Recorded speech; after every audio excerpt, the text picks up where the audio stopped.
Hello everyone, welcome to Learn with GJ. I hope you all are doing great. Today we are going to learn an important metabolic pathway called the glyoxylate cycle. Okay, you heard it correct guys, glyoxylate cycle, which also known as the glyoxylate shunt. Okay, also known as the glyoxylate shunt. And this pathway helps the plants and the many microorganisms converts the fat into the carbohydrates like the sugar molecules. And it is very important form of both examination and the conceptual point of view. So let's begin our discussion today. सबसे पहले ग्लायोक्सिलेट cycle होती क्या है? अगर हम definitions की तरफ में मूव करें, सबसे पहले कह रहा है कि glyoxylate cycle is a modified form of TCA cycle. Glyoxylate cycle जो होता है वो एक modified form of TCA cycle है। जैसे कि हमने यहाँ पर देखा कि ग्लायोक्सिलेट साइकिल जो होती है वो कहाँ पे चलती है, ये है कि इनटू वेरिड अकर्स। ठीक है, सबसे पहले तो ये चलती है प्लांट के अंदर में, ठीक है, फिर ये चलती है फंजाई में, और ये एल्गीज में चलती है, और सम प्रोटिस्ट में भी ये साइकिल चलती है पाथवे। बट ये एनिमल्स में नहीं चलती। ठीक है, जैसे कि एनिमल्स के लिए टीसीए है,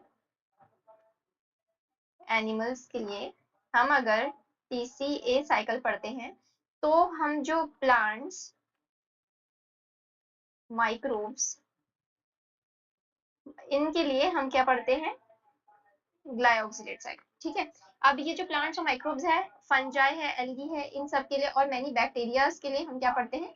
ग्लायोक्सिलेट साइकिल पढ़ते हैं, क्योंकि इसके अंदर में क्या होता है ना कि ये भी एक टीसीए की मॉडिफाइड फॉर्म होती है। ठीक है, ऑर्गेनिज्म में।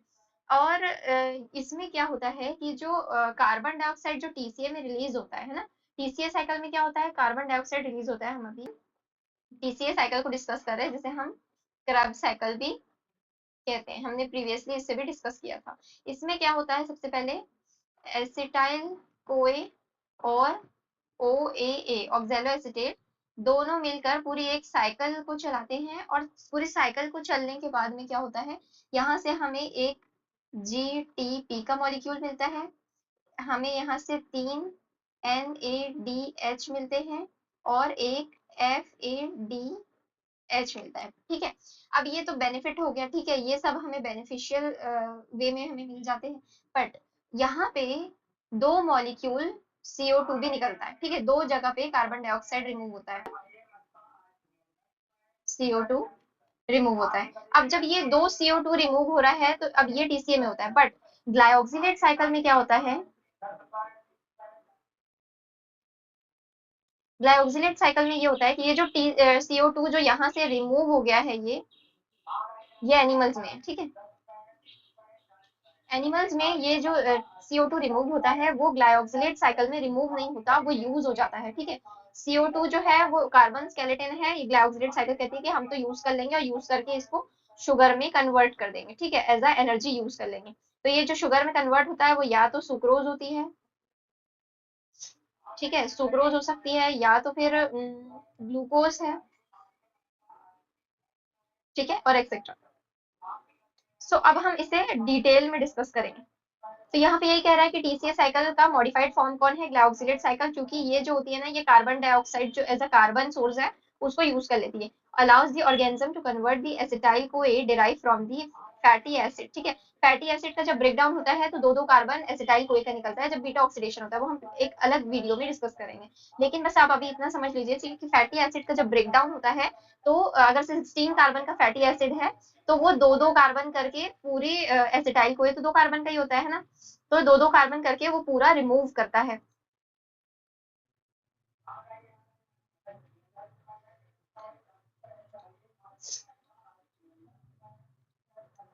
अब यहाँ पे क्या है कि फैटी एसिड को वो कार्बोहाइड्रेट में कन्वर्ट करता है, और उसमें कार्बोहाइड्रेट में कन्वर्ट करने के बावजूद भी वो कार्बन का लॉस नहीं करता। यही हमने डिस्कस किया है अभी कि यहाँ पे क्या हुआ है कि जैसे कि ये भी एसिटाइल कोए क्या है, ये भी फैटी एसिड से ही आया। ठीक है, कहाँ से आया? ये फैटी एसिड से ही आया हुआ है। ठीक है, फैटी एसिड से आया ये एसिटाइल को है। बट ये कन्वर्ट किसके अंदर में होता है? ये एक एनर्जी मॉलिक्यूल्स में कन्वर्ट होता है और CO2 का रिमूवल करता है। लेकिन यहाँ पर हमने क्या देखा? ग्लायोक्सिलेट साइकिल के अंदर में जो हमारे पास में सबसे पहले फैटी एसिड से आ जाते हैं एसिटाइल कोए, ठीक है। ये एसिटाइल कोए जो होता है ये शुगर में कन्वर्ट होता है, लेकिन इनके बीच में जो साइकिल चलती है वहां पे जो कार्बन डाइऑक्साइड है वो रिलीज नहीं होता, खराब नहीं होता वो कार्बन, ठीक है, ऐसे रिलीज नहीं होता, वो यूटिलाइज हो जाता है। अब यहाँ पर ये चलती तो यहाँ टेक्स प्लेस इन ग्लाइऑक्सिजोम। अब ये इसके अंदर भी किस ऑर्गेनल में होती है? ग्लाइऑक्सिजोम इन प्लांट्स, ठीक है, प्लांट्स के अंदर में ग्लाइऑक्सिजोम होता है, उसको अभी हम डिस्कस करेंगे। उसके अंदर में ग्लाइऑक्सिलेट साइकिल चलती है। और cytoplasm of the bacteria, bacteria की किस में चलती है? साइटोप्लाज्म के अंदर में चलती है, ठीक है। और लेकिन एनिमल्स में एब्सेंट होती है, क्योंकि एनिमल्स में टीसीए चल रही है, इसलिए वहां ग्लाइकोसिलेट नहीं चलती। यूनिक एंजाइम्स जो होती है वो आइसोसिट्रेट लाइज है और मैलेट सिंथेज है। और रिएक्शन जो होता है वो आइसोसिट्रेट जो होता है वो कन्वर्ट होता है सक्सिनेट और ग्लाइऑक्सिलेट के अंदर में, ठीक है। और यहाँ पे जो ग्लाइऑक्सिलेट होता है वो कन्वर्ट होता है एसिटाइल को, मैलेट में भी हम डिस्कस करेंगे। फिर यहाँ पर ये एक बाईपास टाइप की रिएक्शन होती है, जिसमें बाईपास हम CO2 को कर लेते हैं, जिसे हम यूज करते हैं आगे शुगर मॉलिक्यूल बनाने के लिए as energy source. Converts the fat into the carbohydrate, बस इतना ही याद रखना है। ये जो साइकिल है ये जो फैट्स होते हैं, फैटी एसिड्स होती है, उनको कन्वर्ट करती है कार्बोहाइड्रेट के अंदर में, ठीक है। अब ये बहुत ज्यादा एसेंशियल होती है कि इसमें सीड जर्मिनेशन, जब प्लांट में जो सीड जर्मिनेशन का फर्स्ट प्रोसेस होता है तो उसके अंदर में ग्लाइकोसिलेट साइकिल बहुत ज्यादा एसेंशियल रोल प्ले करती है। अब ये हेल्प करती है growth when the carbohydrate are unavailable, जब कार्बोहाइड्रेट नहीं होता है तब ये ग्रोथ के लिए इंपॉर्टेंट हो जाती है। अब ये जो है ये हेल्प करती है माइक्रोब्स को कि वो सर्वाइव करे इन दी कार्बन लिमिटिंग एनवायरनमेंट। तो माइक्रोब्स होते हैं जब उनके पास में कार्बन लिमिटिंग एनवायरनमेंट अगर होता है बहुत ज्यादा, अगर कार्बन लिमिट में है उनके पास, तो ग्लाइकोसिलेट साइकिल जो होती है ये कार्बन को सेव करके एनर्जी प्रोवाइड करती जाती है, ठीक है। इंपॉर्टेंट है पैथोजेनिक बैक्टीरियाज के लिए, और कंजर्व करती है कार्बन स्केलेटन को फॉर द बायोसिंथेसिस, ठीक है। अभी हमने बात किया कि जो CO2 है उसको वो रिमूव नहीं करेगी, स्टोर कर लेगी। क्या करेगी? स्टोर कर लेगी, जिससे उसे बाद में एनर्जी मिलेगी, है ना। अब आगे डिस्कस करें तो comparison with the TCA cycle. TCA cycle का कंपैरिजन अगर हम करें तो टीसीए साइकिल जो होता है जिसे हम क्रैब साइकिल कह रहे हैं, और ग्लाइकोसिलेट साइकिल जिसे ग्लाइकोसिलेट क्षण भी कहते हैं। यहाँ पे जो कार्बन का लॉस होता है वो क्या होता है? टीसीए में कार्बन डाइऑक्साइड लॉस हो जाता है, लेकिन यहाँ पे लॉस नहीं होता ग्लाइकोसिलेट में। वहीं पे जो ग्लूकोज प्रोडक्शन जो होता है from the acetyl CoA, acetyl CoA से ही ग्लूकोज का फॉर्मेशन हुआ है टीसीए के अंदर में, है ना। तो ये can not produce the glucose from the acetyl CoA. अब जो टीसीए के अंदर में क्या होता है कि ग्लूकोज नहीं बनता एसिटाइल कोए से, एसिटाइल कोए से एनर्जी मॉलिक्यूल्स बनते हैं, ठीक है, हाई एनर्जी मॉलिक्यूल्स, जैसे कि जीटीपी, एनएडीएच, एफएडीएच, ठीक है। और यहाँ पे क्या हो रहा है कि ये कार्बन एसिटाइल कोए से डायरेक्ट ग्लूकोज का फॉर्मेशन करता है ग्लाइकोसिलेट साइकिल। इनकी लोकेशन क्या होती है? टीसीए साइकिल कहाँ होता है? माइटोकॉन्ड्रिया के अंदर में होता है, लेकिन जो ग्लाइकोसिलेट साइकिल जो होता है ना वो प्लांट्स के अंदर में ग्लाइकोसिसोम्स में होता है, और एनिमल्स और बैक्टीरियाज के अंदर में साइटोप्लाज्म में होता है। ये याद रखना है, ग्लाइकोसिलेट साइकिल एब्सेंट होता है एनिमल्स में, ठीक है। अब यहाँ लिखा है अकरेंस कहाँ पे होता है? Almost all the aerobic organism, जो भी एरोबिक ऑर्गेनिज्म है, ऑक्सीजन के प्रेजेंस में रहने वाले ऑर्गेनिज्म, उनमें टीसीए साइकिल होती है। और जो और जो ग्लाइकोसिलेट साइकिल होती है वो प्लांट्स के अंदर में होती है, फंजाई में होती है, अल्गी में होती है, और बहुत सारे बैक्टीरियाज में भी हो सकती है, कुछ बैक्टीरियाज में, ठीक है। और जो रोल होता है इनका, complete oxidation of acetyl CoA to carbon dioxide, ठीक है, एनर्जी प्रोडक्शन करना होता है, ठीक है। अब यहाँ टीसीए में, बट ग्लाइकोसिलेट में क्या होता है? Conversion of fat into the carbon carbohydrate. अब इनको फैट को कार्बोहाइड्रेट में कन्वर्ट करना होता है। अब हम आगे देखते हैं, हम ओवरऑल पाथवे को समझ लेते हैं, उसके बाद और इजीली हमें समझ में आएगा। अभी हमने कहा है फैट से शुगर बनेगा, तो सबसे पहले हमें क्या लेना है? फैट लेना है। फैट ट्राइग्लिसराइड्स, ठीक है। ट्राइग्लिसराइड जो होता है फैटी एसिड्स और मोनोग्लिसराइड, ठीक है। अब जो ट्राइग्लिसराइड्स होते हैं ना उनमें वो टैग, ठीक है, ट्राइग्लिसराइड कौन किसकी बात कर रहे हैं? TAG टैग की बात कर रहे हैं हम,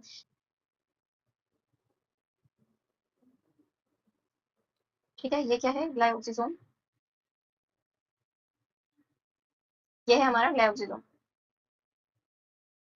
और ये हो जाएगा माइटोकॉन्ड्रिया।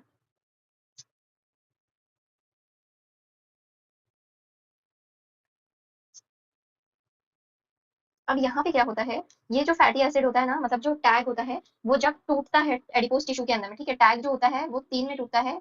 एक मोनोग्लाइसराइड, दूसरा है डाइग्लिसराइड, और तीसरा हो जाता है ट्राई,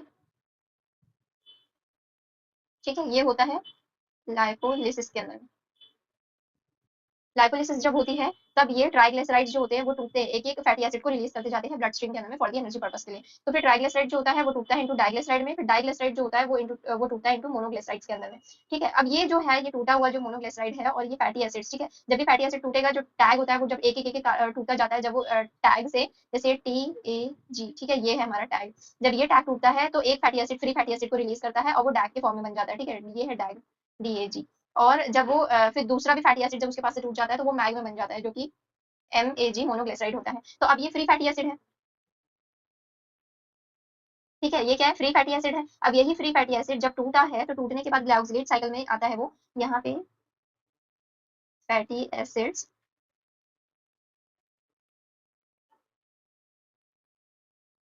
जब हम इस फैटी एसिड का बीटा ऑक्सीडेशन करेंगे तो हमको एसिटाइल कोए मिलेंगे, क्योंकि एसिटाइल कोए तो टूटते हैं, दो दो एसिटाइल कोए। ठीक है, अब ये एसिटाइल कोए जब टूटेगा तो ये जाके जुड़ जाएगा सिट्रिक एसिड के साथ। ठीक है, अब जब ये सिट्रिक एसिड के साथ में जाके जुड़ जाएगा, इस सिट्रिक एसिड से कन्वर्ट होगा आइसो सिट्रिक एसिड के अंदर में। ठीक है, फिर आइसोसिट्रिक जो होगा वो कन्वर्ट होगा ग्लाइऑक्सिलिक एसिड। अब जो आइसोसिट्रिक होता है ना वो कन्वर्ट होता है इनटू टू में, एक तो ग्लाइऑक्सिलिक एसिड हो गया और दूसरा है सक्सिनिक एसिड। ठीक है, ये दो में टूट जाता है। ठीक है, यहाँ पे जो एंजाइम आइसोसिट्रिक एसिड को तोड़ने के लिए लगती है वो आइसोसिट्रेट लाइज होती है।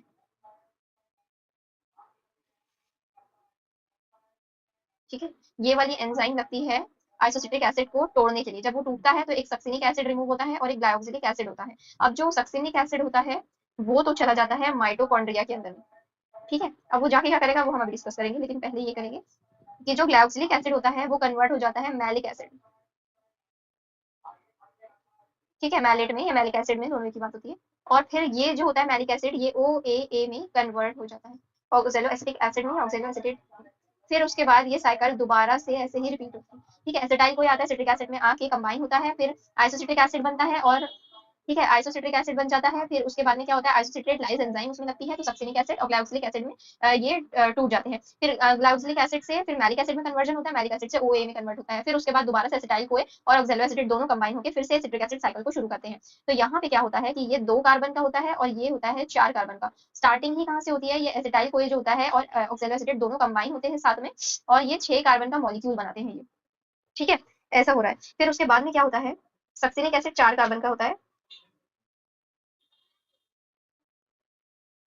ठीक है, फिर यहाँ पे माइटोकॉन्ड्रिया में अब आ जाता है सक्सिनिक एसिड। सक्सिनिक एसिड से वो बन जाता है फ्यूमेरिक एसिड। ठीक है, फ्यूमेरिक एसिड बन जाता है। फिर फ्यूमेरिक एसिड से मैलिक एसिड,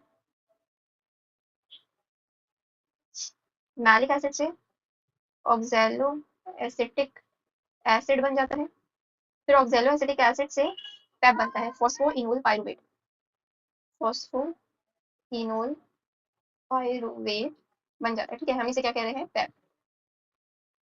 पैप के बाद में क्या होता है, यही जो पैप होता है ये बाहर आता है, कहाँ से, माइटोकॉन्ड्रिया से रिमूव होता है पैप। फिर पैप जब रिमूव होता है तो वो कन्वर्ट होता है इनटू ग्लूकोज में, ग्लूकोज में, फ्रुक्टोज में। ठीक है, ग्लूकोज और फ्रुक्टोज में कन्वर्ट हो जाता है और ये ग्लूकोज फ्रुक्टोज जो होता है ये सुक्रोज में कन्वर्ट कर देती है। ठीक है, अब ये हो गया हमें, यहाँ पे क्या होता है, एक कार्बन मॉलिटी रिमूव हो जाती है। ठीक है, ये बाहर वाला पार्ट है साइटोसोल का, सेल के साइटोसोल का पार्ट है, ये ग्लाइकोलाइसिस में माइटोकॉन्ड्रिया। ठीक है, अब यहाँ पे क्या होता है, जो हमें मेन चीज जो चाहिए थी वो हमें मिली। हमने शुरुआत कहाँ से की थी, फैटी एसिड से की थी, जिसे हमने ग्लाइकोलाइसिस साइकिल को चलवाकर सुक्रोज जो कि है कार्बोहाइड्रेट, ठीक है, शुगर कार्बोहाइड्रेट है, हमने वो बना लिया। हमारा जो मेन मकसद था वो पूरा हो गया। ये क्या है, शुगर बन गया हमारा, शुगर फैटी एसिड से। तो यही होता है प्लांट्स में, एनिमल्स में। और फिगर होगा ग्लाइऑक्सिलेट साइकिल। ठीक है, अब हम वापस यहीं आते हैं। तो अब ये चार्ट आपको बेटर समझ में आएगा कि यहाँ पे क्या हुआ था कि आइसोसिट्रेट लाइज जो एंजाइम थी वहां पे क्या हुआ है कि क्लीव हुआ है आइसोसिट्रेट इनटू सक्सिनेट और ग्लाइऑक्सिलेट के अंदर। ठीक है, ये वहां पे बाईपास हुआ है कार्बन डाइऑक्साइड, कार्बन डाइऑक्साइड जो था बाईपास होके आगे चला गया है। फिर क्या है, मैलेट सिंथेज वाली जो स्टेप है, एसिटाइल कोए और ग्लाइऑक्सिलिक एसिड, ठीक है, मैलिक का फॉर्मेशन करती है। तो यहाँ पे क्या होगा, malate synthase, malate synthase enzyme यहाँ पे होगी, ठीक है। अब यहाँ पे क्या हो रहा है, एक्टिवेटर की बात कर रही है तो जाहिर सी बात है हर पाथवे में रेगुलेशंस होते हैं, ठीक है। ये क्या है, ये है रेगुलेशंस, रेगुलेशंस है तो एक्टिवेटर्स भी है और इनहिबिटर्स भी है। एक्टिवेटर में एक्टिवेट कौन करेगा इस पाथवे को, फैटी एसिड्स आके एक्टिवेट करेंगे और एसिटेट और इथेनॉल्स, ठीक है। ये सब जो होंगे ये आके एक्टिवेट करेंगे इस ओवरऑल पाथवे को। बट इनहिबिट कौन करेंगे, सुक्रोज, ग्लूकोज एंड फ्रुक्टोज, क्योंकि ये ऑलरेडी अगर सेल में प्रेजेंट होगा बैक्टीरिया के, फंजाई के, ठीक है, या प्लांट्स के, अगर ऑलरेडी सुक्रोज शुगर वगैरह होगी तो उनको ग्लाइकोसिलेट को चलाने की जरूरत ही नहीं पड़ेगी, यही मॉलिक्यूल आके एज अ नेगेटिव इनहिबिशन देंगे उनको, ठीक है।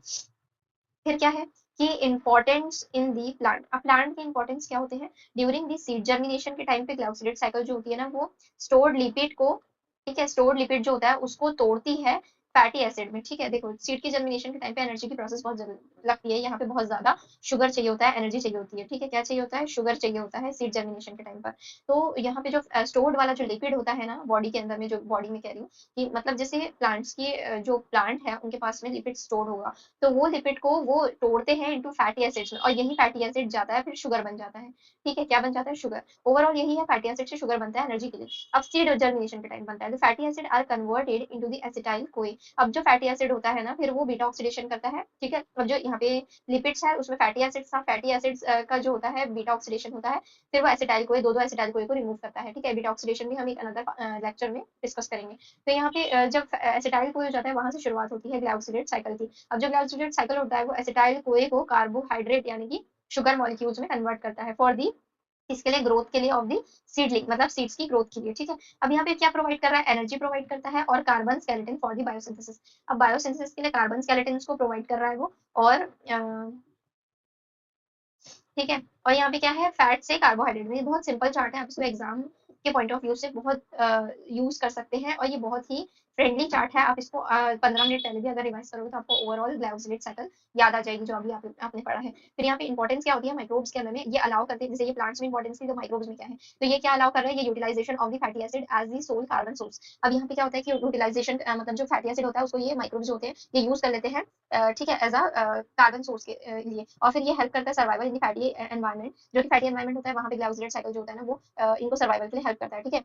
जहाँ पे कंटेमिनेटेड सॉइल्स वगैरह वहाँ important in the pathogenic bacteria for the growth inside the host where the fatty acids are available. अब यहाँ पे जहाँ बैक्टीरिया जो होते हैं, पैथोजेनिक बैक्टीरिया होते हैं ना उनकी ग्रोथ के लिए बहुत ज्यादा इंपॉर्टेंट होता है इनसाइड द होस्ट के अंदर, जहाँ पे फैटी एसिड जो होता है अवेलेबल, जैसे कोई होस्ट है ह्यूमन होस्ट, उनके अंदर में अगर फैटी एसिड अवेलेबल है तो ये पैथोजेनिक बैक्टीरिया इसकी फैटी एसिड यूज करते हैं, तोड़ते हैं और अपनी ग्लाइकोसिलेट साइकिल चलाते हैं, और वहाँ जैसे हमारे एनवायरमेंट के अंदर बॉडी में वो जिंदा रहते हैं लंबे वक्त तक और हेल्प करते हैं persistence during the nutrient limiting, ठीक है। अब ओवरऑल हम ये कह सकते हैं कि आपको कहाँ पे चलती है ग्लाइकोसिलेट साइकिल, किस ऑर्गेनिज्म में होती है, और ऑर्गेनिज्म में भी कहाँ होती है, जैसे प्लांट के अंदर ग्लाइकोसिजोम ऑर्गेनिज्म में होती है और बैक्टीरिया के अंदर साइटोप्लाज्म के अंदर में साइकिल चलती है, ठीक है। अब जैसे कि सो यहाँ तक कि हमारी पूरी ग्लाइकोसिलेट साइकिल हो गई है।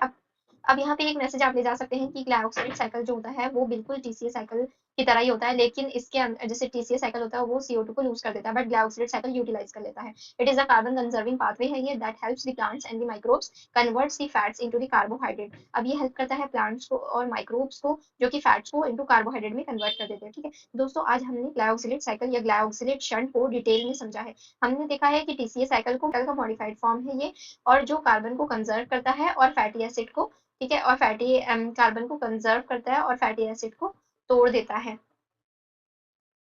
ठीक है। और साथ ही में हमने पाथवे यूनिक एंजाइम्स भी देखी है इसकी, ठीक है, पाथवे ओवरऑल पाथवे डिस्कस किया है, यूनिक एंजाइम्स इसकी देखी है, और क्या देखा है, conversion with the TCA cycle, TCA cycle का जो कन्वर्जन होता है वो भी हमने उसमें देख लिया है, और बायोलॉजिकल इंपॉर्टेंस भी डिस्कस की है, ठीक है। और जो अगर आपको ये लेक्चर हेल्पफुल लगा तो वीडियो को लाइक करिए, चैनल को सब्सक्राइब करिए और अपने फ्रेंड्स के साथ भी शेयर करिए, ठीक है। Thank you for watching, see you in the next lecture, happy learning.